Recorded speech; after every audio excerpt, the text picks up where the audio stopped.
एक दिन गौतम बुद्ध अपने शिष्यों को उपदेश दे रहे थे कि तभी एक शिष्य उठकर बोला, गुरुदेव, क्या हर दुख का निवारण किया जा सकता है? बुद्ध बोले, यह सत्य है कि हर दुख का निवारण किया जा सकता है।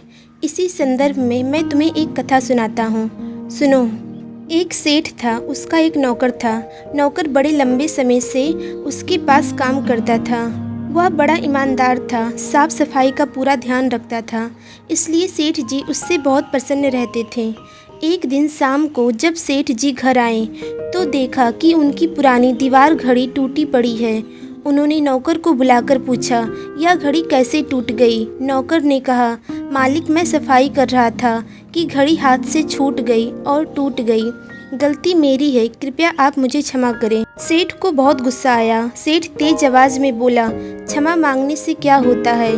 घड़ी वर्षों से कमरे में लगी थी, कमरे की शोभा थी, और तुम्हें पता ही है यह घड़ी मुझे कितनी प्रिय थी। डांटने के अलावा सेठ जी और कर भी क्या सकते थे? बहुत भरोसे का नौकर जो था। सेठ जी को उस रात नींद नहीं आ रही थी। वह बार बार घड़ी के बारे में सोच रहे थे। बार बार घड़ी टूटने की बात मन में उठ जाती। अचानक उनकी निगाह नौकर पर गई। वह खर्राटे ले रहा था। उसे देखकर सेठ को और भी दुख हुआ कि कैसे मालिक का नुकसान करके वह आराम से सो रहा है। सेठ की आकुलता और नौकर की निराकुलता ने उनकी बेचैनी और बढ़ा दी।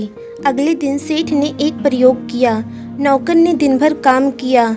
शाम को सेठ जी ने नौकर को बड़े प्यार से बुलाया और कहा, देखो, कल नुकसान हो गया, इससे मेरा मन खिन्न हो गया था।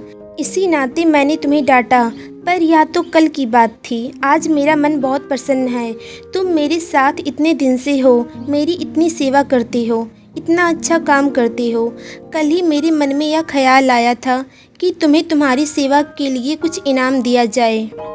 सोचता हूँ क्यों ना यह घड़ी ही तुम्हें दे दी जाए, पर क्या करें, वह तो तुम्हारे हाथ से टूट गई। यदि नहीं टूटी होती तो यह घड़ी आज तुम्हारी होती। यह कहकर सेठ जी काम पे चले गए।